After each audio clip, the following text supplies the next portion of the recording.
नमस्कार साथियों, कैसे हैं आप सभी। मैं उम्मीद है बहुत बेहतरीन होंगे और एक बेहतरीन सी शुरुआत आप लोगों के लिए आज हो गई है संकल्प फाउंडेशन बैच की। संकल्प फाउंडेशन बैच हमने इसलिए भी नाम रखा है कि भाई हमारे संग संग हमारी टीम तो ये संकल्प लेगी ही कि हम आपको बेहतरीन से बेहतरीन कंटेंट इसमें अवेलेबल कराएं। क्योंकि बेटा जब बच्चे सफल होते हैं ना, तो लगता है जैसे हम सफल हो रहे हैं। और मैं ऑनेस्टली बताता हूं आपको कि शायद अपनी सफलता पे भी उतनी खुशी नहीं मिली जब आप लोग सेलेक्ट होकर आके मिलते हो। क्योंकि हमारी सफलता को शायद किसी दूसरे लोगों ने सेलिब्रेट किया होगा और हमें अपने छोटे भाई बहनों की सफलता सेलिब्रेट करने में ज्यादा आनंद आता है। तो उसी की एक यात्रा ये शुरू है। आज स्टैटिक जीके का एक टॉपिक शास्त्रीय नृत्य। अगर स्टैटिक जीके के बारे में मैं बात करूं तो वैसे तो मैंने जीएस की कल एक स्ट्रेटेजी वीडियो बनाई है, आप लोग देख लीजिएगा। बहुत बेहतरीन वीडियो वो आप लोगों के लिए रहेगी। और आपने अगर उसमें दी हुई चीजों को फॉलो किया तो आपकी ये जो टेंशन है ना जीके की कि याद नहीं होती सर, कैसे करें रिवीजन, वो सब खत्म हो जाएगी। तो एक बहुत बेहतरीन सी यात्रा पे हम आज से चलेंगे स्टैटिक जी के शास्त्रीय नृत्य की। और क्योंकि वेटेज बहुत ज्यादा है, लगभग 7-8 नंबर 9 नंबर तक भी आते हैं, तो इसलिए इसको सीरियसली हमें शुरू से ही लेना पड़ेगा। तो स्टैटिक जीके में एक और चीज है कि इसमें फैक्ट ज्यादा है, तथ्य ज्यादा है याद करने के लिए। अगर आप पॉलिटी पढ़ते हो तो वहां पे तथ्य तो हैं लेकिन कॉन्सेप्ट भी है। यहाँ पे ज्यादातर तथ्य हैं और इसलिए हम उनको उस तरह से जोड़ के कनेक्ट करके कोशिश करेंगे कि वो लंबे समय तक याद रहें। ऐसा ना हो कि हमने आज तो याद कर लिए और एक हफ्ते बाद हम फिर से भूल जाएं। ठीक है, तो देखिए बेटा, ये अंकित सर ने भी बता दिया था, राहुल सर ने भी बताया होगा। 999 का ये बैच रहने वाला है, लेकिन पहले 2 दिन 3 दिन अगर कोई बच्चा इसमें एसएससी 20 कूपन लगाएगा तो 799 का ही बैच हो जाएगा। एक हमारी ये सोच भी रहती है शुरू में डिस्काउंट देने की कि अगर बच्चा मेहनत करना ही चाहता है तो वो शुरू से ही करे। हम इनकरेज करते हैं कि भाई शुरू से करो, आपको यहाँ थोड़ा पैसे का भी फायदा है और हमें क्या बेनिफिट है उससे कि हमें वो ऐसा बच्चा मिल जाता है कि जो रोज इस टेंशन में नहीं रह रहा है कि मेरा कोर्स पीछे रह गया है, मेरा कोर्स पीछे। क्योंकि उसने वो यात्रा जहां से शुरू हुई थी वहीं से उसने हमारा हाथ पकड़ लिया, हमने उसका हाथ पकड़ लिया। तो ये संजीव सर का बेटा इंग्लिश का लक्ष्य बैच नाम से है और 399 का ये है पहले 3 दिन। और इस पे भी बेटा एसएससी 20 और ये जीएस का प्रैक्टिस बैच है। ये संकल्प बैच वाले बच्चों के लिए ही फ्री है। दिग्विजय सर जो एक बहुत बेहतरीन फैकल्टी है हमारी, है ना, और हम बहुत गर्व भी करते हैं उन पे क्योंकि सारी चीजों को बहुत अच्छे से समझाने का काम दिग्विजय सर करते हैं। तो बेटा उनका ये जो प्रैक्टिस बैच चलेगा, तो जो जो हम पढ़ाएंगे उसकी साथ के साथ प्रैक्टिस। क्योंकि हमने देखा है कई बार बच्चा समझ तो लेता है चीजों को लेकिन उसे प्रैक्टिस नहीं मिल पाती। वो फिर भटकता है इधर उधर, वो कहता है जी हमें वो दे दो, वर्कशीट दे दो और ये दे दो। तो वो सारी टेंशन यहाँ पे खत्म हो जाएगी बेटा। ठीक है, ये इसका टाइम टेबल बेटा हमारा 8 बजे इंग्लिश, 10 बजे मैथ, 12 बजे रीजनिंग, स्टैटिक जी के 1 बजे। नवीन सर की रिकॉर्डेड पढ़ेंगी तो आप कभी भी देख सकते हो। पॉलिटी हिस्ट्री, पहले पॉलिटी होगी 2 बजे और फिर जब पॉलिटी खत्म हो जाएगी तो हिस्ट्री होगी। इंग्लिश 3 बजे है बेटा। ज्योग्राफी खत्म होने के बाद इकोनॉमिक्स चलेगी और ये शाम को 5 बजे। केमिस्ट्री, बायोफिजिक्स एक एक करके चलेंगी, ये शाम को 6 बजे। और कंप्यूटर की क्लास हम करवाएंगे आपको जैसे ही हमें लगेगा भाई अब ये आपके लिए उपयुक्त समय है। ठीक है, चलिए, तो क्या आप लोग तैयार हैं? ये बेटा हमारा ऐप से कैसे परचेज करना है, क्योंकि कई सारे बच्चों को जो नए जुड़े हैं उन्हें पता ही नहीं होता कि कैसे हम ऐप को जो है जुड़ जाएं ऐप से। तो हमारा कोर्स, इसमें जाएंगे आप, ऐप खोलेंगे, इसमें ऊपर ही पेड क्लासेस है, वहां बैच दिखेगा और उसमें 999 रुपए लिखे आएंगे। लेकिन नीचे ऑप्शन है बाई नाउ, बाई नाउ पे जाके पेमेंट का ऑप्शन आएगा और वहां ऊपर छोटा सा लिखा आएगा अप्लाई कूपन। उस अप्लाई कूपन में आपको एसएससी 20 डालना है। अगर आप भूल गए तो बेटा फिर ये पूरे पैसे कट जाएंगे और हम नहीं चाहते हैं कि आपके पूरे पैसे कटे। अगर आप शुरू से जुड़ रहे हो तो जो बेनिफिट आपको मिलना चाहिए वो मिलना चाहिए। ठीक है, चलिए, ये टॉपिक्स हैं बेटा। इसके अलावा जैसे टाइगर रिजर्व है, राष्ट्रीय उद्यान है, ये आपकी पीडीएफ में आपको मिलेंगे, है ना। यूनेस्को साइट है, त्योहार उत्सव है, पुरस्कार हैं, भारत रत्न है। मतलब पुरस्कारों में ही भारत रत्न और नोबेल भी आ जाएंगे, पर इनसे अलग से भी सवाल बनते हैं ना, इसलिए इनको मैंने अलग लिखा है। हम फोक डांस करेंगे, हम क्लासिकल डांस करेंगे, हम क्लासिकल डांस के जो आर्टिस्ट हैं या डांसर्स हैं उनको भी करेंगे। इंटरनेशनल ऑर्गेनाइजेशंस को करेंगे बेटा हम साथ में ऑर्गेनाइजेशन और उनके हेडक्वार्टर सीधे सीधे पूछे जाते हैं उसको भी करेंगे। हम जो कुछ नेशनल रिसर्च सेंटर हैं हमारे, उन पे भी हम बात करेंगे बेटा, ठीक है। म्यूजिकल इंस्ट्रूमेंट और म्यूजिक के बारे में हम बात करेंगे, ठीक है। म्यूजिकल इंस्ट्रूमेंट और म्यूजिक के बारे में, म्यूजिकल इंस्ट्रूमेंट से कौन कौन आर्टिस्ट जुड़ा हुआ है उसके बारे में हम बात करेंगे। और ये कुछ टॉपिक और हैं, और ये लास्ट में अगर आपको लगेगा कि सर ये और करा दो, तो उसके लिए हमने एक विविध रखा हुआ है बेटा। स्टैटिक जीके की 50 से 60 क्लास, क्योंकि मैं थोड़ा सा एक भरोसा करता हूं क्लास में ही थोड़ा चीज़ों को रिवीजन करवाने में भी, तो उससे 5, 7, 10 क्लास कभी बढ़ जाती हैं। लेकिन आपका जो सबसे पहला एग्जाम है कैलेंडर में, उससे वेल बिफोर हम ये सारी चीज़ें आपको करवा देंगे। अब मुझे पीडीएफ कैसे अवेलेबल होगा? बिल्कुल बेटा, जहां आपको रिकॉर्डेड वीडियो मिलेंगी, क्योंकि आप जब भी अपने बैच को खोलेंगे तो वहां रिकॉर्डेड वीडियो दिखेंगी। उसी रिकॉर्डेड वीडियो के साइड में बेटा, जहां रिकॉर्डेड वीडियो का लिंक रहेगा, वहीं पे साइड में आपको पीडीएफ भी मिलने वाली है। और पीडीएफ दो तरह की होगी। पहली पीडीएफ कैसी होगी? जो हम क्लास वाली देते हैं, और एक पीडीएफ होगी बेटा, याद रखना है, जो हम हैंड रिटन देते हैं। क्योंकि बच्चा जरूरी नहीं है खुद से बना पाए नोट्स, हो सकता है उसे समय ना हो, कम हो समय, तो वहां से भी वो हैंड रिटन नोट्स भी ले सकता है। अब मुझे आपसे एक थम्स अप चाहिए कि आप कौन कौन खुद पे भरोसा करके इस यात्रा में जुड़ने को तैयार हैं। लेकिन ध्यान रखना, एक वादा भी चाहिए शुरू में ही, कि आप आज से अपने दिमाग को रोजाना ये फीड करेंगे, रोजाना ये फीड करेंगे कि हाँ मैं ये कर सकता हूं। क्योंकि बेटा दुनिया हम पे भरोसा ना करे तो हमारा दिमाग पूरे जोर लगाता है कि भाई दुनिया को भरोसा दिलवाना है, पूरे जोर लगा देता है हमारा दिमाग कि इस दुनिया को भरोसा दिलाना है, खुद को प्रूव करना है। पर अगर हम खुद ही उसे ये कहेंगे कि हम नहीं कर पाएंगे, तो फिर बेटा वो धीरे धीरे मानने लगता है कि शायद हम इसके योग्य नहीं हैं। आप में से हर बच्चा इस सीजीएल के हर एग्जाम को क्रैक करने की काबिलियत रखता है। बस आपको रोजाना अपने दिमाग को फीड करना है, I can do it, I will do it. ठीक है, थैंक यू। तैयार हो गए हैं आप सब? बहुत बढ़िया, चलते हैं, शुरुआत कर देते हैं बेटा। तो देखो, शास्त्रीय नृत्य सबसे पहले, क्लासिकल डांस, ये मैंने मैप पे भी दे दिया है, कभी कभी आप मैप पे नजर भी मारना कि शास्त्रीय नृत्य हमारे कहाँ कहाँ हैं, तो मैप के माध्यम से भी आपको, हालांकि ये मैप थोड़ा पुराना है, इसमें जम्मू कश्मीर और वो लद्दाख अलग नहीं है, पर कोई बात नहीं, आपको केवल क्लासिकल डांस के हिसाब से देखना है। अच्छा, पहला सवाल ही बनता है, मैं आपको साथ में बताऊंगा कि किस तरह के सवाल बनते हैं, ताकि आपका एक जो जिज्ञासा है वो भी शांत होती रहे कि सवाल कैसा आएगा।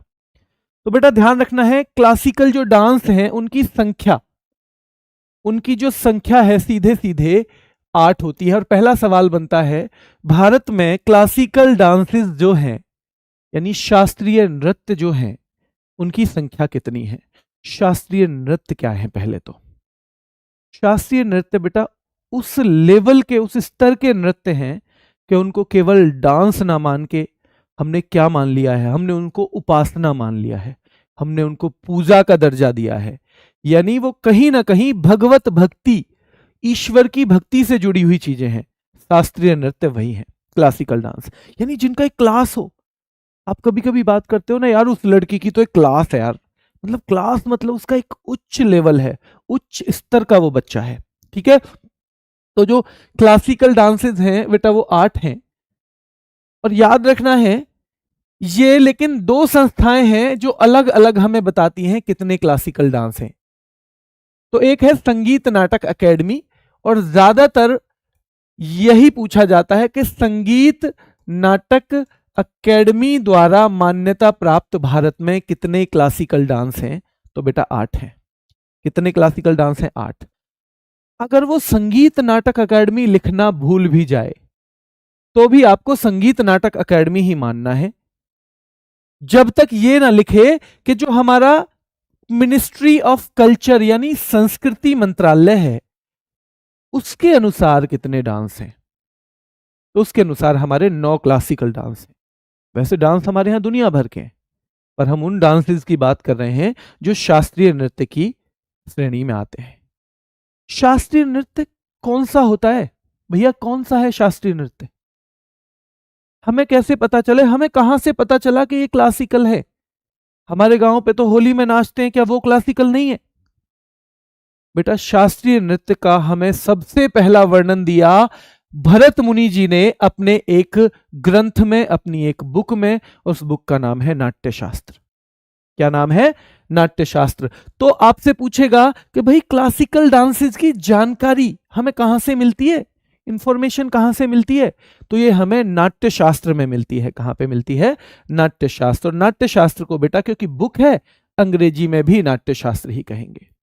तो हमने देखा क्लासिकल डांस 8 है, मिनिस्ट्री ऑफ कल्चर के अनुसार 9 है। याद रखना है बेटा 9वां कौन सा है। आप कह रहे हो यहां तो 8 है, यहां 9 है, तो 9वां तो कोई होगा। संगीत नाटक अकादमी जिसे नहीं मानती वो भी तो कोई डांस होगा ना। हाँ, ये सवाल लाजमी है। और बेटा ये है छऊ। और इसलिए अगर आपसे पूछा जाए इनमें से कौन सा संगीत नाटक अकादमी के अनुसार शास्त्रीय नृत्यों की श्रेणी में नहीं आता है, तो आप उसे छऊ कर दोगे। क्या कर दोगे? छऊ कर दोगे बेटा। बेटा मैं नोट्स के लिए फिर एक वीडियो लाता हूं, नोट्स कैसे बनाए, है ना। अभी आप देखो, लेकिन साथ साथ मत बनाना नोट्स। अगर आपने साथ नोट्स बनाने की कोशिश की ना, तो आप चीजों को समझने में पीछे रह जाएंगे। और मेरे ख्याल से क्लास का उद्देश्य ना, ज्यादा बड़ा उद्देश्य क्लास का समझना है, ना कि नोट्स बनाना। ठीक है, नोट्स तो हम कई बार किसी के कॉपी भी करवा लेते हैं। मतलब मेन चीज है, हम यहाँ समझने के लिए आए हैं चीजों को। तो संगीत नाटक अकेडमी के अनुसार 8 नृत्य और संस्कृति के अनुसार 9, 9वां छऊ है। और यहां से सवाल बनेगा फिर शास्त्रीय नृत्यों की जानकारी कहां मिलती है? तो नाट्य शास्त्र में। और सीधे सवाल आता है कि नाट्य शास्त्र को किसने लिखा? तो वो भरत मुनि नाम के जो व्यक्ति थे, उन्होंने इसे ना क्या किया है, लिखा है। वो इसके ऑथर हैं। अब ये नाट्य शास्त्र कितना जरूरी है या कितना महत्वपूर्ण है, ये आपको पता चल जाएगा इस बात से कि भारतीय संस्कृति में वेद होते हैं वैसे 4, लेकिन 5वां वेद इस नाट्य शास्त्र को कहा जाता है। और सवाल पूछ लेता है सीधे सीधे एग्जामिनर कि भैया पंचम वेद किस पुस्तक को कहा जाता है? तो आप बताओगे पंचम जो वेद है बेटा, पंचम जो वेद है बेटा, वो नाट्य शास्त्र को ही कहा जाता है। अब हमने 9वां डांस देखा था संस्कृति मंत्रालय के अनुसार छऊ। पर छऊ अगर संस्कृति मंत्रालय हटा दे तो फिर हम उसे क्या मानते हैं? शास्त्रीय नृत्य तो आपने मना कर दिया कि वो शास्त्रीय नृत्य नहीं है, वो क्लासिकल डांस नहीं है, ये तो आपने मना कर दिया। तो बेटा वो सेमी क्लासिकल यानी अर्धशास्त्रीय नृत्य कहा जाता है। और सवाल सीधे सीधे पूछा जाता है कि छऊ को किस तरह के नृत्य की कैटेगरी में रखा जाता है? तो इसको बेटा अर्धशास्त्रीय नृत्य की श्रेणी में रखा जाता है। और एक सवाल सीधे बनता है कि छऊ को यूनेस्को ने अपनी अमूर्त सांस्कृतिक विरासत यानी इंटेंजिबल कल्चरल हेरिटेज कब घोषित किया? 2010। हम डिटेल में पढ़ेंगे आगे चल के कि यूनेस्को की इंटेंजिबल कल्चरल हेरिटेज क्या है, ये कितनी है, पहली बार इसमें कौन शामिल हुआ, लेटेस्ट कौन है, ये हम बाद में करेंगे।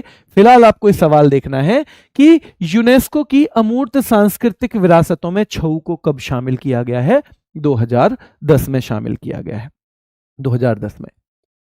छऊ 3 प्रकार का होता है और यहां से सवाल बनता है सीधे सीधे। यानी ये छऊ डांस है ना, इसके अंदर भी 3 कैटेगरी है और वो कैटेगरी अलग अलग क्षेत्र के आधार पे है। क्योंकि जो छऊ या छौ, ठीक है, इसको छौ भी बोल देते हैं, अंग्रेजी वाले बच्चे ज्यादातर छौ ही बोलते हैं।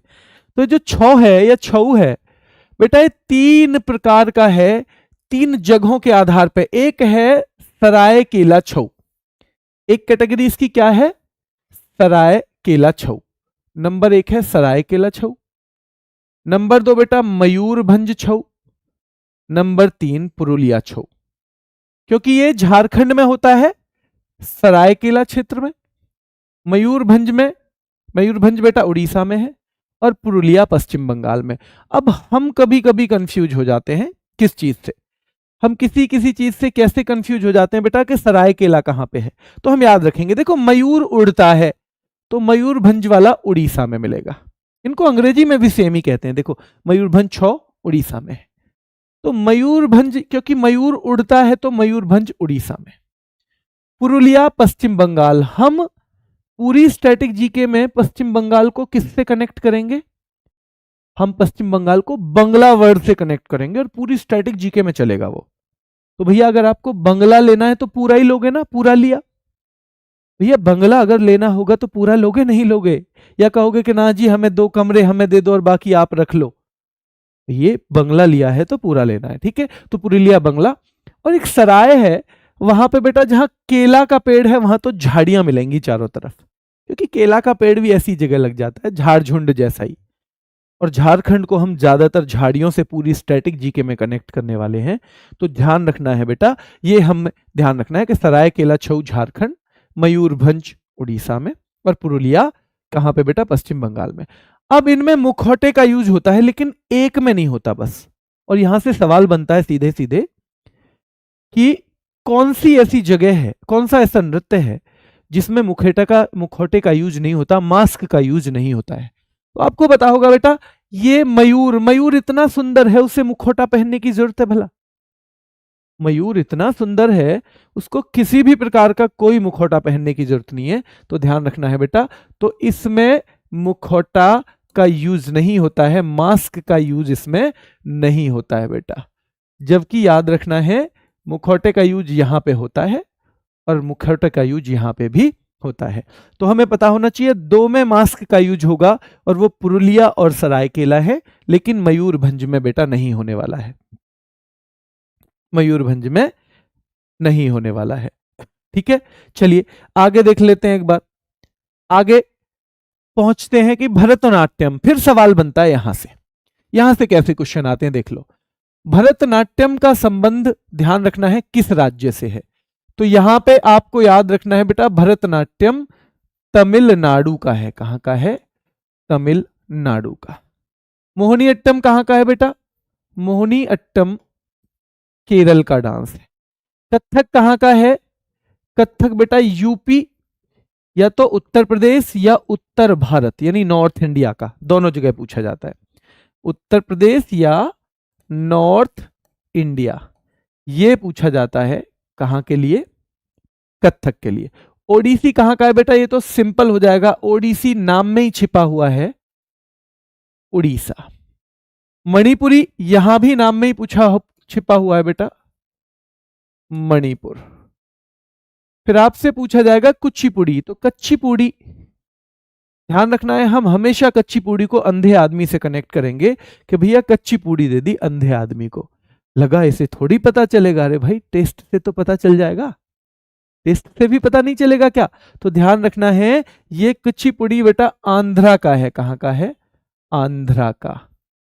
सत्रिया असम का डांस है बेटा, असम, ठीक है, सत्रिया। और कथकली भी केरल का है।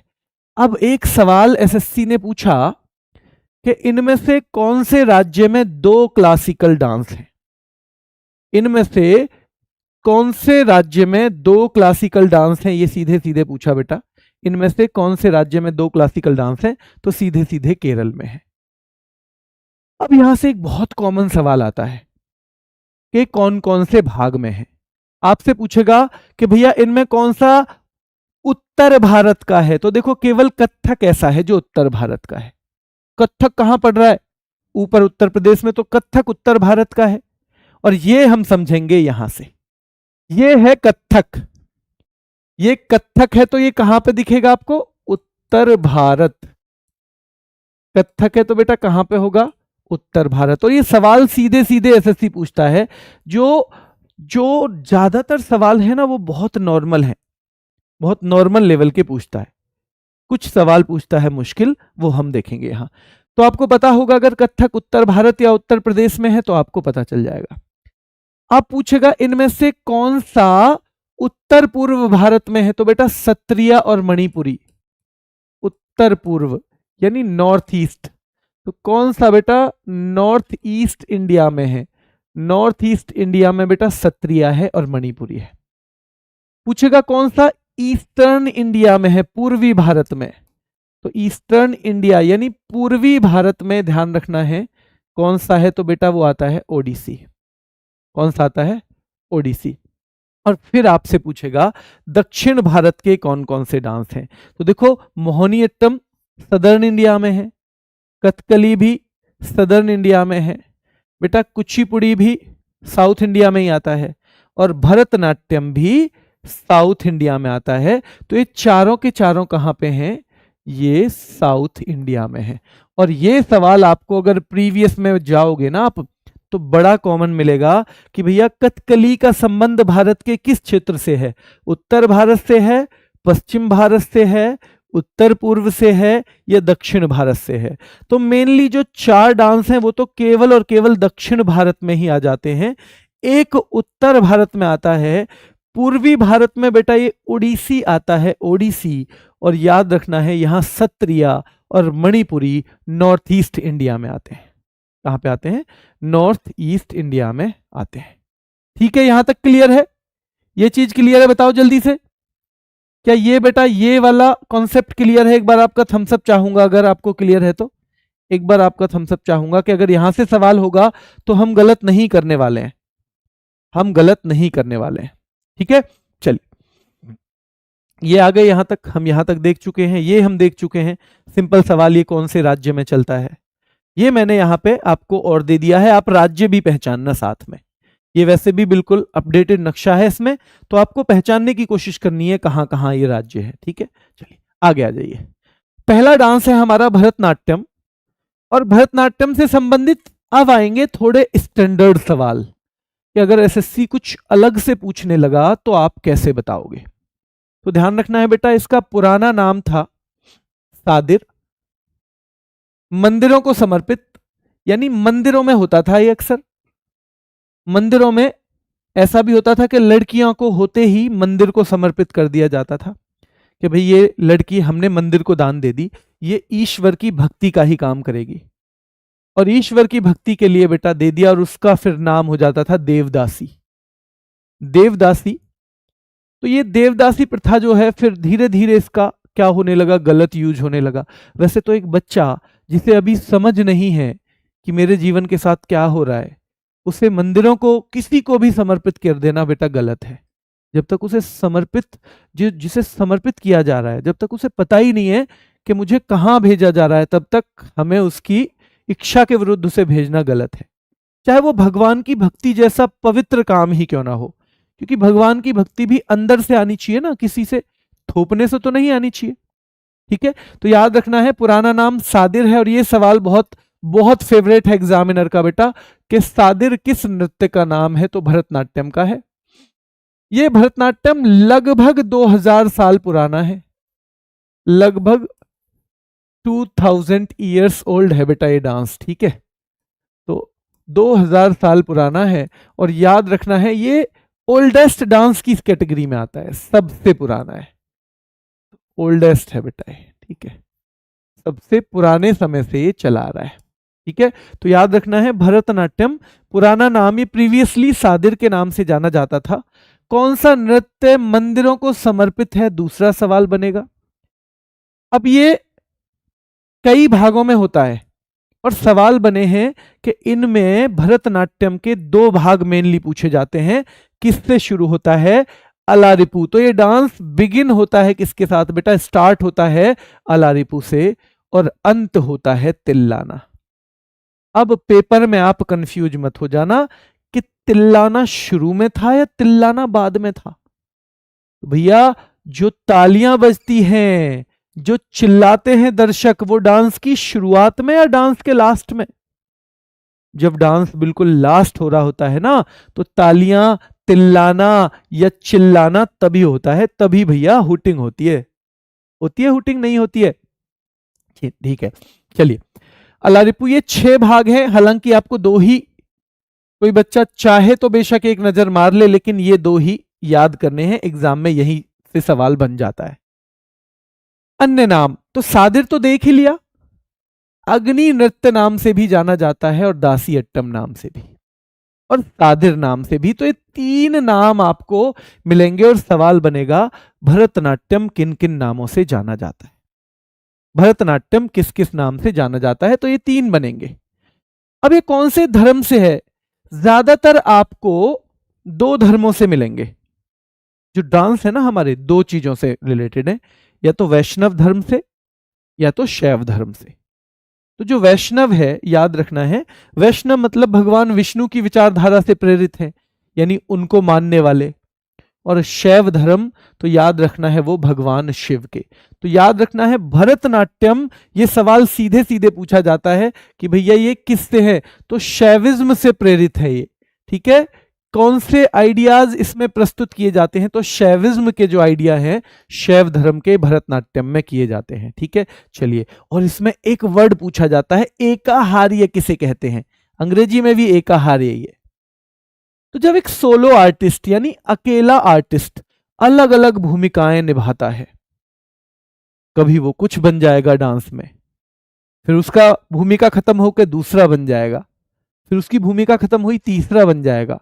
तो जब एक सोलो आर्टिस्ट ही अलग अलग डिफरेंट रोल्स प्ले करता है, अलग अलग भूमिकाओं का निर्वहन करता है बेटा, तो उसे हम क्या बोलते हैं? एकाहार्य बोलते हैं। क्या बोलते हैं? एकाहार्य बोलते हैं, याद रखना है। तो सीधे सीधे पूछा जाएगा ये भरतनाट्यम में एकाहार्य किसे कहते हैं? तो बेटा जब एक ही कलाकार अलग अलग डिफरेंट रोल्स निभाता है, विभिन्न भूमिकाओं को निभाता है, तो उसे एकाहार्य कहा जाता है। क्या कहा जाता है? एकाहार्य।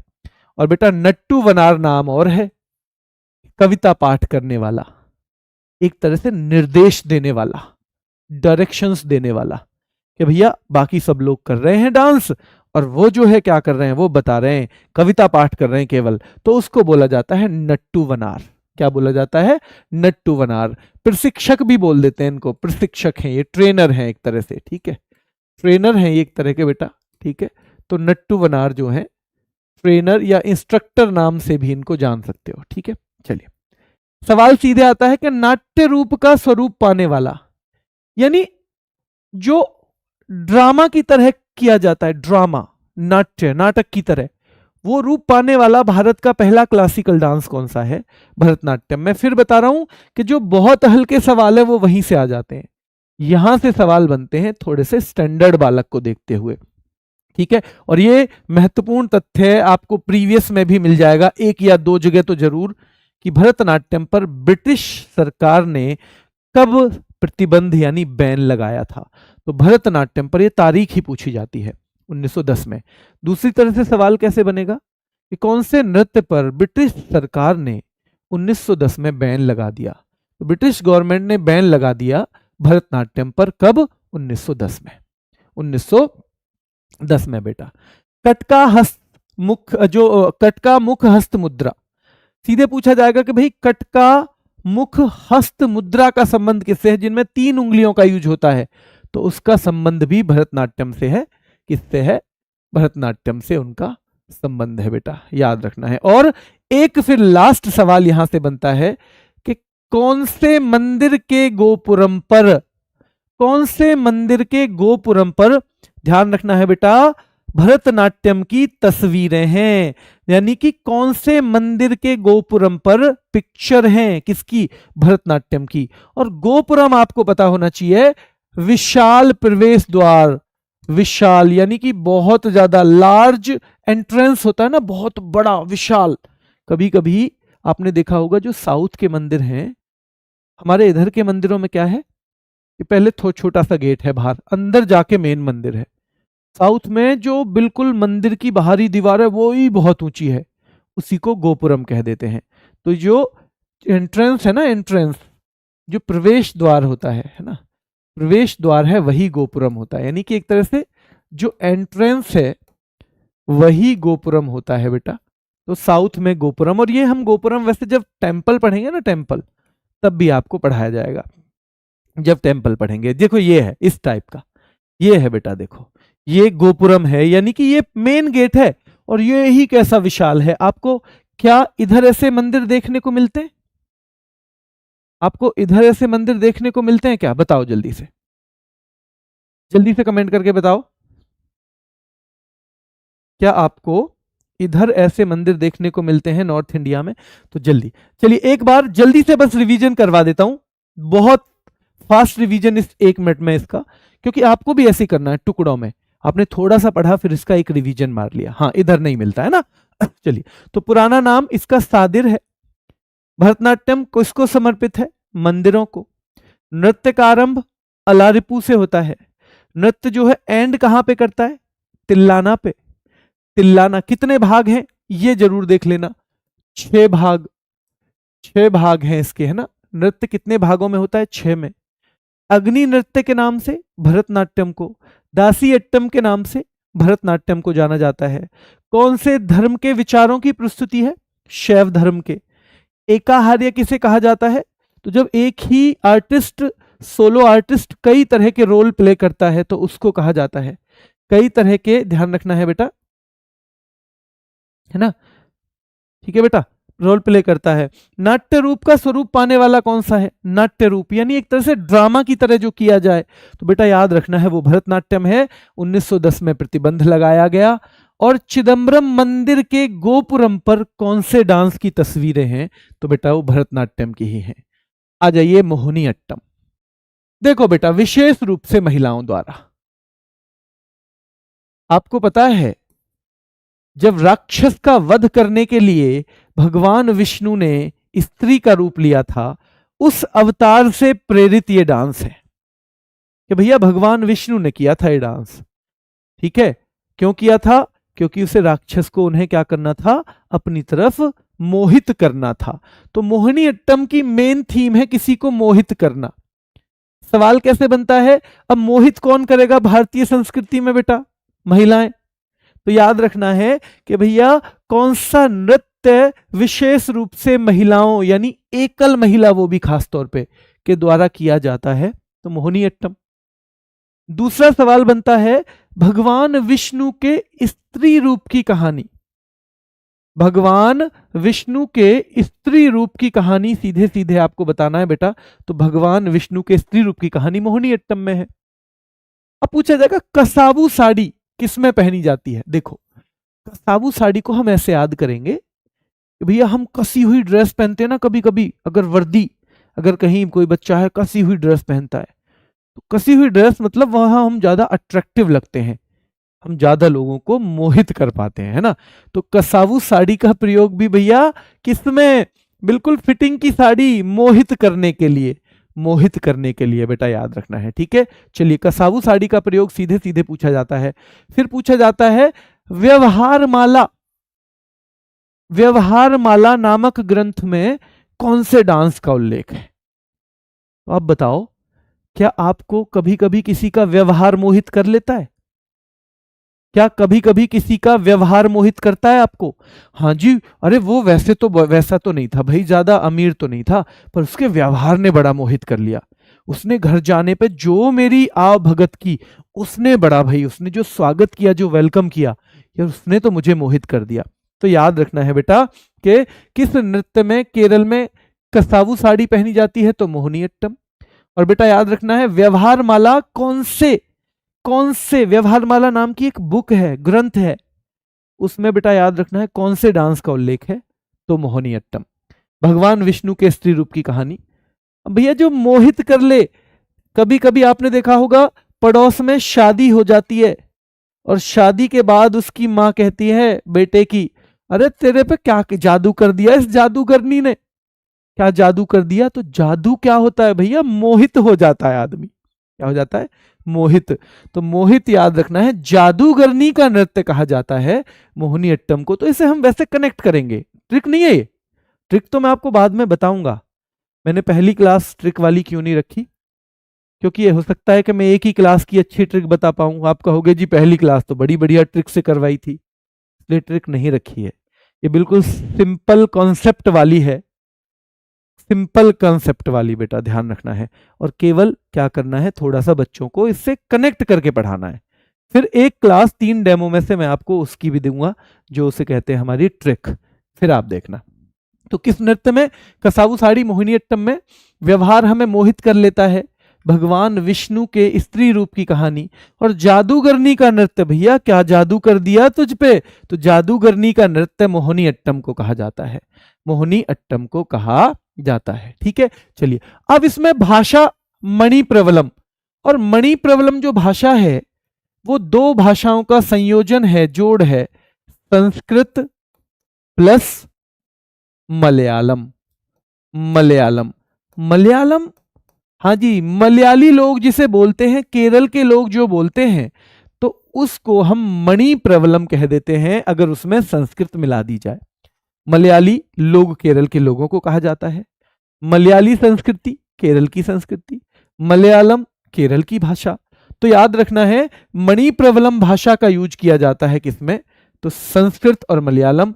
और याद रखना बेटा इसके भी तीन नृत्य रूप हैं और ये तीनों एक साथ पूछे हुए हैं, तेविति चियात्तम, नंगई नाटकम और बेटा दासियात्तम। दासियाट्टम, वो दासियट्टम है, ये दासियाट्टम है। और ये अकेला पूछते तो शायद कंफ्यूज भी करता, तीनों पूछ रखे हैं, तेविति, तेविति चियात्तम, नंगई नाटकम और बेटा दासियाट्टम, ये तीनों एक साथ पूछे हुए हैं। ठीक है, क्लियर है यहां तक? यहां तक जल्दी से 1 मिनट में बता दूं क्या क्या किया हमने अभी। महिलाओं द्वारा, एकल महिला द्वारा विशेष रूप से, भगवान विष्णु के स्त्री रूप की कहानी, किस नृत्य में? केरल कसावू साड़ी मोहिनीअट्टम में। व्यवहारमाला ग्रंथ में कौन से डांस का? मोहिनीअट्टम बेटा। भगवान विष्णु के स्त्री रूप की कहानी मोहिनीअट्टम में। जादूगरनी का डांस मोहिनीअट्टम में। मणिपुरी में आ जाओ, मणि बेटा, तो भगवान श्री कृष्ण के बचपन की कहानियां कौन से डांस में? बेटा देखो मणि वगैरह की कहानी हम बचपन में ही तो सुनते थे। मणि की जब दादी माँ सुनाती थी, बेटा एक राजा था उसके पास मणि थी, वो आपको बड़े होके मिली है? बड़े होके मिली है बेटा? ठीक है, चलिए वैष्णव संप्रदाय से, अभी हमने भरतनाट्यम को किससे देखा था? तो भरतनाट्यम को हमने देखा था बेटा शैव समुदाय से, यहां वैष्णव समुदाय हो गया। अब मणिपुरी के दो भाग पूछे जाते हैं और ये दो भाग हैं कौन से? जागोई और चोलेम। जागोई और चोलेम, तो सीधे सीधे मणिपुरी नृत्य के दो डांस के जो दो भाग हैं वो कौन कौन से हैं? जागोई और चोलेम। ठीक है, इनको अंग्रेजी में भी, इनको अंग्रेजी में भी, यानी इसको क्लासिफाई किया जाता है दो पार्ट्स में। एक पार्ट इसका जागोई है और एक चोलेम है। जागोई है और चोलेम है बेटा, और ये वैष्णव संप्रदाय से है, जैसे भरतनाट्यम शैव समुदाय से था। अब ये तो हमने पार्ट देख लिए, इसकी तीन मुख्य स्टाइल हैं और वो तीन स्टाइल पूछी जाती हैं, लाई हरोबा, संकीर्तन और रास लीला। लाई हरोबा, संकीर्तन और रास लीला, ये तीन तो है स्टाइल, शैलियां, और दो भाग थे जागोई चोलम। जागोई चोलम, जागोई चोलम। जो चीज मुश्किल लगे उसे वहीं 2-3 बार रिपीट करना है, जहां भी मुश्किल लगे। ठीक है, चलिए इसमें 64 तालों का प्रयोग। सीधे सवाल आएगा कि मणिपुरी डांस में कितनी तालों का प्रयोग होता है बेटा, कितनी ताल हैं जो इसमें यूज की जाती हैं? और बेटा कौन सा डांस ऐसा है जिसमें कलाकार डायरेक्ट आई कांटेक्ट से बचते हैं, सीधे आंख नहीं मिलाते दर्शकों से? इसको याद करने का एक छोटा सा आपके दिमाग में लगाना है कि भैया किसी के पास मणि है, मणि, भैया मणि वाला आदमी तो उससे तो कोई भी सीधे क्या ना मिला सके, आंख ना मिला सके, क्योंकि मणि से तो भैया चुंधिया जाएंगी आंखें, मणि की फ्लैश पड़ेगी आंखों पे, तो मणि से चुंधिया जाएंगी। तो कलाकार दर्शकों से सीधे आंख नहीं मिलाते हैं, डायरेक्ट आई कांटेक्ट नहीं करते हैं बेटा ऑडियंस के साथ, और वो भी कौन सा है? मणिपुरी डांस है। कौन सा है? मणिपुरी डांस है। तो हमने इसके दो भाग देख लिए, दो पार्ट में होता है, जागोई चोलम। तीन स्टाइल देख ली बेटा। तीन स्टाइल कौन कौन सी हैं बताओ जल्दी से। मैंने तीन स्टाइल बताई थी इसमें, जिनमें खास तौर पे एक रासलीला है। रासलीला किसकी कहानियों से संबंधित है? राधा और कृष्ण की थीम पे है। तीन स्टाइल बताओ जल्दी से मणिपुरी की,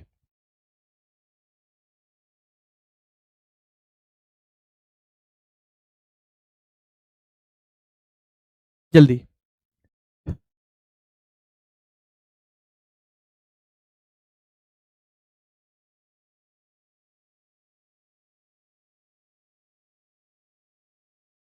रासलीला, संकीर्तन, बहुत बढ़िया, और लाई हरोबा। ये तीन इसकी शैलियां हैं, स्टाइल हैं, यानी तीन तरह से होता है। ठीक है बेटा, दर्शक से सीधी आंख नहीं मिलाई जाती। और याद रखना है, एक सवाल यहां से सीधे बना हुआ है कि एक सिलिंड्रिकल स्कर्ट होती है, ड्रेस है ये, सिलिंड्रिकल स्कर्ट यानी कि बेलनाकार स्कर्ट, बेलन के आकार की, जिसको पोटलोई या योटीओई भी कहा जाता है, योटीओई। तो ध्यान रखना है, पोटलोई या योटीओई का प्रयोग किसमें किया जाता है? तो बेटा ये मणिपुरी डांस में किया जाता है, मणिपुरी डांस में किया जाता है। और नागबंध मुद्रा, नागबंध मुद्रा, अब आप कहोगे भैया नाग के पास ही तो होती है मणि। अगर आप वहां पे भूल जाओ ना पेपर में, तो यहां से अभी कनेक्ट करके जाओ कि नाग के पास ही होती है मणि। मणि किसके पास होती है? नाग के पास। तो नागबंध जो मुद्रा है वो भी मणिपुरी डांस से है। कसाबू साड़ी किससे बताई थी मैंने? कसाबू साड़ी। तो कसाबू साड़ी आपको बताना है बेटा, कसाबू साड़ी का संबंध किससे है, ये आप रिकॉल करने की कोशिश करो। ठीक है, नट गायन भी किससे जुड़ा हुआ है? मणिपुरी से। तो ये सीधे सवाल आए हुए हैं, ये जो हम फैक्ट बता रहे हैं ना, ये सवाल धीरे धीरे धीरे धीरे आपकी इस पे पकड़ बनती चली जाएगी, क्योंकि ये आए हुए हैं। दर्शकों से आंख नहीं मिला रहे, हाँ जी, क्योंकि मणि है उसके पास में, मणि वाले से तो नहीं मिला सकते। वो बेलनाकार स्कर्ट पहनी हुई है, हाँ, तो सीधे सीधे मणिपुरी होगा बेटा। सिलेंड्रिकल स्कर्ट वाला क्या होगा? तो वही होगा। बहुत बढ़िया बेटा, कसाबू साड़ी मोहिनीअट्टम, बहुत शानदार, बहुत ही शानदार। अपने लिए तालियां बजा दो एक बार, तालियां बजा दो बेटा एक बार। ठीक है, चलिए अगले क्वेश्चन पे आओ, यह यहां महत्वपूर्ण है। पैना। देखो जब हम म्यूजिकल इंस्ट्रूमेंट पढ़ेंगे ना, तो बहुत सारे म्यूजिकल इंस्ट्रूमेंट हैं, पर जो पैना है ना, इससे सवाल कैसे बना हुआ है कि पैना किस नृत्य से जुड़ा हुआ है? तो पैना जुड़ा हुआ है बेटा मणिपुरी से, और यह सवाल बहुत महत्वपूर्ण है। पैना मणिपुरी से जुड़ा हुआ है। अगले डांस पे आ जाओ, कुचिपुड़ी। देखो कुचिपुड़ी भैया, याद रखना, कुचिपुड़ी अंधे आदमी को दे दी। हमेशा आंध्र प्रदेश को हम अंधे आदमी से कनेक्ट करेंगे कि कोई अंधा आदमी है, तो हमें उसे क्या कर देंगे? कुचिपुड़ी, यानी अंधे आदमी से हम इसको कनेक्ट करेंगे। अब सीधे सवाल आएगा कि कुचिपुड़ी का जन्म कहां हुआ? अब आपको ये तो पता है आंध्र प्रदेश का है, पर आपसे, क्योंकि आंध्र प्रदेश तो आपने एक बार में रट लिया, थोड़ा डीप जाके पूछता है कि कुचेलापुरम गांव है। कभी कभी ये गांव पूछा जाएगा, कभी कभी डिस्ट्रिक्ट पूछा जाएगा, कृष्णा जिला है। तो याद रखना है, आंध्र प्रदेश के कुचेलापुरम गांव में, और इस डिस्ट्रिक्ट यानी जिले का नाम है कृष्णा। जो भी मैं अंडरलाइन कर रहा हूं, जो भी मैं इसमें कर रहा हूं, जब भी रिवीजन करो तो एक बार करके फिर सीधा उन पॉइंट्स पे रिवीजन करते चले जाना, केवल उन पॉइंट का रिवीजन करते जाना। ये मैं इसलिए कर रहा हूं ताकि वो जब आप इसकी पीडीएफ पढ़ो तो धीरे धीरे ना आपकी 5-7 मिनट के अंदर, 5 मिनट के अंदर पूरा ही रिवीजन हो जाए। ठीक है, चलिए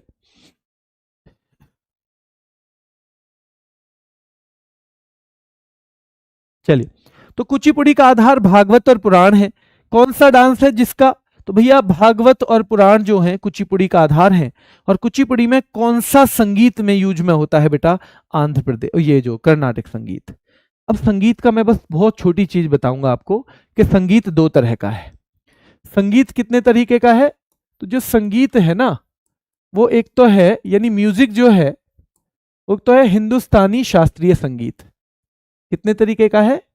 तो हिंदुस्तानी क्लासिकल म्यूजिक, एक तो हिंदुस्तानी शास्त्रीय संगीत है, यानी हिंदुस्तानी क्लासिकल म्यूजिक। ठीक है, और एक है बेटा कर्नाटक संगीत, कर्नाटक म्यूजिक। एक कौन सा है? कर्नाटक संगीत।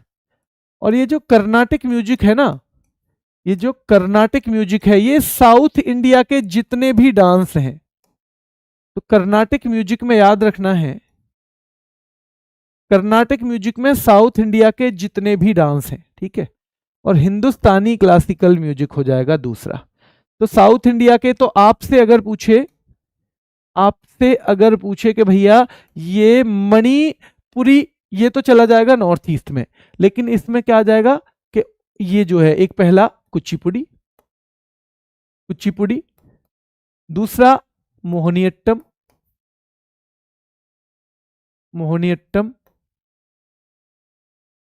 तीसरा कथकली, चौथा आप बता दो। तो हिंदुस्तानी क्लासिकल म्यूजिक ये हमारा खास तौर पे चलता है बाकी जगह, लेकिन कर्नाटक म्यूजिक चलता है 4 जगह, कुचिपुड़ी में, मोहिनीअट्टम में, कथकली में और भरतनाट्यम में। भरतनाट्यम इन सब की अंग्रेजी मैंने पीछे लिखी हुई है, तो आप देख लेना, बस एक मैंने आइडिया सा दे दिया है, ठीक है। ये चलता है इन 4 जगह पे। चले आगे, हिंदुस्तानी क्लासिकल म्यूजिक और कर्नाटक म्यूजिक। अब सीधे सवाल आया हुआ है कि कौन सा है जिसमें नृत्य, जिसमें पीतल की तश्तरी में पैर रख के डांस किया। इसमें एक स्टेज ऐसी आती है लास्ट में डांस में कि पीतल की तश्तरी है ना, उसमें बैलेंस बनाता है कलाकार, जो आर्टिस्ट है वो उसमें बैलेंस बनाने की कोशिश करता है। तो याद रखना है कुचिपुड़ी है। हम ऐसे याद करेंगे कि भैया तश्तरी में हम क्या चीज रखते हैं, हम किसी भी और डांस को रख सकते हैं, हम केवल कच्चीपुड़ी को रख सकते हैं तश्तरी में। तो पीतल की तश्तरी में बेटा याद रखना है, ब्रास प्लेट में जो पैर रखकर डांस किया जाता है वो कौन सा, कुचिपुड़ी डांस में किया जाता है। और ये सवाल बेटा 4-6 बार कम से कम पूछा होगा कि कुचिपुड़ी का आदि गुरु किसे समझा जाता है, आदि गुरु ऑफ कुचिपुड़ी किसे समझा जाता है। तो सिद्धेंद्र योगी नाम के व्यक्ति हुए हैं और उन्होंने एक रचना की है भामकल्पम। उनकी रचना से सवाल बना है कि सिद्धेंद्र योगी द्वारा और भामकल्पम, सिद्धेंद्र योगी द्वारा भामकल्पम, सिद्धेंद्र योगी द्वारा भामकल्पम, ये 2 वर्ड आपको हमेशा याद रखने हैं क्योंकि यहां से सीधा सवाल बनता है। फिर सवाल बेटा, नर्तकों को इसमें भगवतालू के नाम से जानते हैं, भगवतालू। देखो भैया भागवत पुराण से ही जुड़ा हुआ डांस है। भागवत पुराण कौन सा, कच्चीपुड़ी, क्योंकि भागवत में जाओगे तो भी प्रसाद मिलेगा भैया, पुराण में जाओगे तो भी प्रसाद मिलेगा, प्रसाद में कच्चीपुड़ी मिल गई। और कच्चीपुड़ी याद रखना है भैया भगवतालू, भगवतालू। और कच्चीपुड़ी किसके संग मिली है, आलू के संग। अरे भगवत आलू के संग मिली है कच्चीपुड़ी, किसके संग मिली है कच्चीपुड़ी, आलू के संग ही तो मिली है, आलू के संग मिली है बेटा कच्चीपुड़ी। तो याद रखना है नर्तकों को भगवत आलू के नाम से जाना जाता है कुचिपुड़ी में। कहां पे, कुचिपुड़म। ये मैं बता चुका हूं। भामकल्पम एक नाटक है जिसकी रचना किसने की, जिसकी रचना सिद्धेंद्र योगी ने की है। और ये कौन से डांस से जुड़ा हुआ है, तो बेटा एक कुचिपुड़ी डांस से जुड़ा हुआ है, कुचिपुड़ी डांस से जुड़ा हुआ है, ठीक है। चलिए अब एक सवाल आता है मंडूक शब्दम की। मंडूक शब्दम जो है, इस शब्द का प्रयोग किसमें किया जाता है, तो बेटा याद रखना है यह भी कुचिपुड़ी में ही किया जाता है। मंडूक शब्दम का प्रयोग किसमें किया जाता है, कुचिपुड़ी में किया जाता है। 5 सवाल पूछूंगा अभी पहले आपसे, आगे बढ़ने से पहले जल्दी बताओ एकाहार्य का संबंध किस डांस से है। अगर आपने शुरू से क्लास ली है, एकाहार्य जब एक ही आदमी अलग अलग भूमिकाओं को निभा रहा है उससे आपको बताना है। नंबर 2, पोटलोई का प्रयोग किसमें किया जाता है, पोटलोई। तो पोटलोई बेटा याद रखना है, पोटलोई का प्रयोग किसमें किया जाता है, पोटलोई जो है उसका प्रयोग किसमें किया जाता है, ठीक है। 64 ताल का प्रयोग किसमें किया जाता है, 64 ताल का बेटा प्रयोग किसमें किया जाता है। नंबर 4, कसावू साड़ी। कसावू साड़ी किसमें पहनी जाती है, कसावू साड़ी। और बेटा याद रखना है कौन से डांस पर 1910 में प्रतिबंध, 1910 में प्रतिबंध। ये 5 चीजें हैं जो आपको बतानी है।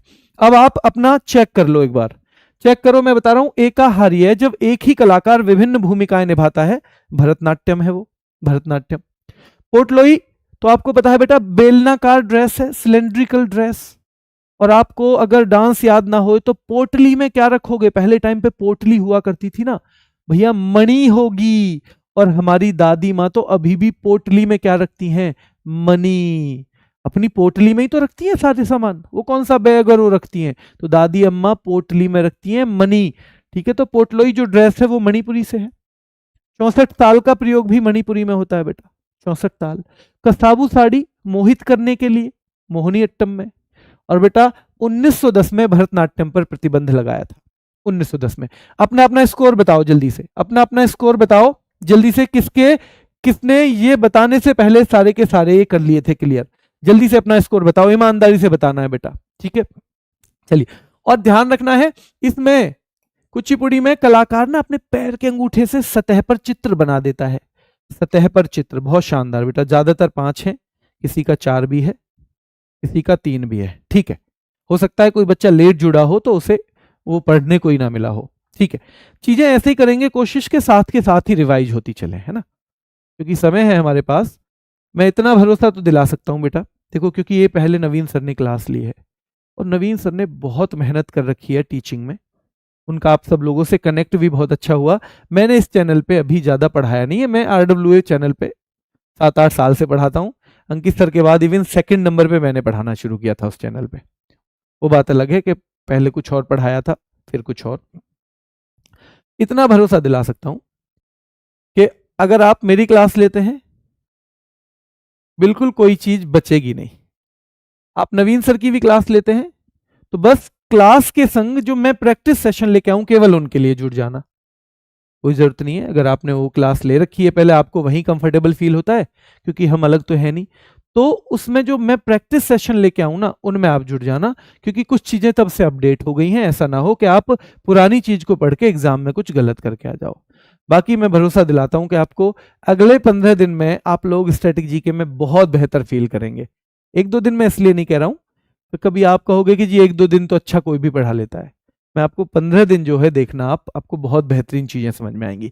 ठीक है, चलिए, ये कौन से में सवाल आया हुआ है कि अपने पैर के अंगूठे से सतह पर चित्र बनाते हैं जो कलाकार, वो किस में है? तो कच्चीपुड़ी यानी कुचिपुड़ी में ही है। कहाँ? कुचिपुड़ी में। और बेटा कलाकारों की पोशाक को कहा जाता है बगलबंदी। तो आपने पोशाक 2-3 जगह देख ली। आपने कसाबू साड़ी देख ली थी मोहिनीअट्टम में, आपने दूसरी पोशाक पोटलोई देख ली थी मणिपुरी में, पट्टी पोटलोई देख ली थी मणिपुरी में, और तीसरा बेटा कलाकारों की पोशाक इसमें बगलबंदी। बगलबंदी किसमें है? कुचिपुड़ी में। भाई बगल में बांध के पूड़ी, ऐसे कभी कभी हो जाता है ना, बड़े बूढ़े तो पन्नी बांधी और बगल में ऐसे कच्ची पूड़ी लेके चल दिए बेटा, है ना, जंगल के लिए। तो कुचिपुड़ी याद रखना है, कुचिपुड़ी कलाकारों की पोशाक को बगलबंदी कहा जाता है, बगलबंदी। ठीक है, तो ये तीनों पोशाक हमें अलग अलग जगह याद रखनी है। ओडिसी किस भगवान से संबंध है? तो बेटा भगवान कृष्ण से संबंध है ओडिसी का। अच्छा, ओडिसी का भी, मणिपुरी का भी था। हाँ, मणिपुरी का भी था बेटा, भगवान कृष्ण। और ये भगवान जगन्नाथ, मेनली उनका रूप जो है भगवान जगन्नाथ। तो आप ओडिसी जानते ही हो, उड़ीसा का है, और उड़ीसा में फेमस है कौन सी? जगन्नाथ रथ यात्रा फेमस है या नहीं है? हाँ जी। तो ओडिसी नृत्य त्रिभंग मुद्रा में किया जाता है। सीधे पूछा जाएगा कि भैया त्रिभंग मुद्रा में कौन सा डांस किया जाता है? तो ये, पहले इसको ओरिसी बोल देते थे, ओरिसी, है ना, ओडिसी की जगह ओरिसी, ओरिसी पहले से बोल दिया जाता था। और पखावज बेटा, पखावज का यूज किस में होता है? तो ये सीधे सीधे पूछते हैं बेटा ओडिसी में। अब पखावज मतलब पंख से कनेक्ट कर लो, और पंख किस में काम आते हैं? उड़ने में। पंख किस में काम आते हैं? उड़ने में काम आते हैं। तो पखावज आप नहीं भूलोगे जिंदगी में भी। पखावज अक्षरों का प्रयोग किस नृत्य को समाप्त करने के लिए किया जाता है? ओडिसी को समाप्त करने के लिए किया जाता है, ओडिसी को। ओडिसी की शुरुआत बेटा मंगलाचरण और मोक्ष पे इसका अंत होता है। भैया मोक्ष के लिए हम लास्ट में ही तो उड़ते हैं, पहले पूरी जिंदगी जब भी जन्म होता है ना तो मंगल आचरण होते हैं, पर जब मोक्ष के लिए उड़ रहे हैं लास्ट में, तो भैया क्या होगा? तो मोक्ष के लिए उड़ते हैं लास्ट में, है ना। यही तो मानते हैं भैया उड़ गई आत्मा, तो मोक्ष के लिए हम उड़ जाते हैं। ठीक है, तो ओडिसी की शुरुआत मंगलाचरण से, ओडिसी का अंत बेटा मोक्ष पर होता है, मोक्ष पर। और मुख्यतः महरियों द्वारा, ये भी मंदिरों में महरियों द्वारा, वो देवदासियों द्वारा मुख्यतः, ये मंदिरों में महरियों द्वारा। तो मंदिरों में महरियों द्वारा कौन सा डांस होता है, ये सवाल आता है। तो ओडिसी, महरियों ओडिसी, महरियों ओडिसी। मुद्रा पूछा जाएगा बेटा, ध्यान रखना है, ओडिसी का पुराना नाम ओडिसी पूछा जाएगा। पखावज पूछा जाएगा, किससे संबंधित है? बेटा ओडिसी से। ओडिसी की शुरुआत मंगल आचरण से, लास्ट में क्या होगा? मोक्ष के लिए बेटा महरियों द्वारा किया जाता है। अब ये एक चीज देखो, इसमें ओडिसी में जो डांसर है ना, वो जैसे ज्योमेट्री की चीजें होती है ना, ज्योमेट्री की त्रिभुज बना दिया, तो ऐसी मुद्राएं बनाती हैं, ज्योमेट्रिकल पैटर्न। बहुत जटिल जटिल यानी मुश्किल मुश्किल ज्योमेट्रिकल पैटर्न बनाती हैं। तो ध्यान रखना है बेटा, ये नृत्यांगनाएं कौन से डांस में बेटा जटिल ज्यामितीय पैटर्न बनाती हैं? तो याद रखना है वो बनाती हैं किसमें? इसमें, ओडिसी में। ठीक है, और इसे सचल मूर्ति भी कहा जाता है। ये सवाल भी पूछा गया है, कौन से डांस को बेटा सचल मूर्ति यानी मूविंग स्कल्प्टर कहा जाता है? तो ये भी ओडिसी को कहा जाता है। और ओडिसी जल जल तत्व का प्रतीक है। एक इसका सिंबलिक किसको सिंबलाइज करता है? तो वाटर जो एलिमेंट है, वाटर को, ये वाटर को क्या करता है बेटा? इसका प्रतीक है, उसको उसका एक सिंबल के तौर पे काम करता है। ठीक है, और ध्यान रखना है इस ओडिसी में पखावज का भी यूज होता है, मंजीरा का भी, सितार भी, ढोल भी, खास तौर पे ये यूज होते हैं बेटा। और यहां से सवाल आया हुआ है कि ये ओडिसी का सबसे पहला उदाहरण कौन सी गुफाएं हैं? उदयगिरी खंडगिरी की गुफाएं, उदयगिरी खंडगिरी की गुफाएं। जल्दी से एक बार रिवीजन करेंगे 1 मिनट के अंदर। किस भगवान से संबंध है? भगवान कृष्ण से ओडिसी का। ओडिसी नृत्य शैली भगवान जगन्नाथ की पूजा, भगवान जगन्नाथ। त्रिभंग मुद्रा किसमें होती है? इसी में। जटिल ज्यामितीय पैटर्न यानी जो मुश्किल जो ज्योमेट्रिकल पैटर्न बनते हैं ओडिसी में बनते हैं। सचल मूर्ति यानी मूविंग स्कल्प्टर किसे कहा जाता है? इसी को कहा जाता है, ओडिसी को ही कहा जाता है। ओडिसी ये तो कह देते हैं ना, जैसे गांव में थोड़ा सा एक अलग से नाम ले लिया, ओडिसी ओडिसी का ही नाम है बेटा। ठीक है, और शुरुआत मंगलाचरण से, जैसे अलारिपू से भरतनाट्यम की हो रही थी, वैसे ही ये खत्म होगा मोक्ष पे, जैसे बेटा तिल्लाना पे भरतनाट्यम खत्म हो रहा था, तिल्लाना पे। ठीक है, चलिए, तो इसको मूविंग स्कल्प्टर या आइडल भी कहते हैं। जल तत्व का ये प्रतीक है। महरियों द्वारा कौन सा डांस किया जाता है? ओडिसी किया जाता है बेटा। और उदयगिरी खंडगिरी की गुफाएं कौन सी नृत्य शैली का बेटा क्या है? उदाहरण है। तो एग्जाम्पल है किसका बेटा? ये एग्जाम्पल है ओडिसी डांस का। किसका है? ओडिसी डांस का। कल ये 3 बचे हैं, प्लस इनके साथ एक छोटा टॉपिक मैं क्लब कर दूंगा, वो आपको पता चल जाएगा हम कौन सा करने वाले हैं। तो 2 टॉपिक हो जाएंगे क्योंकि ये 3 ही बचे हैं।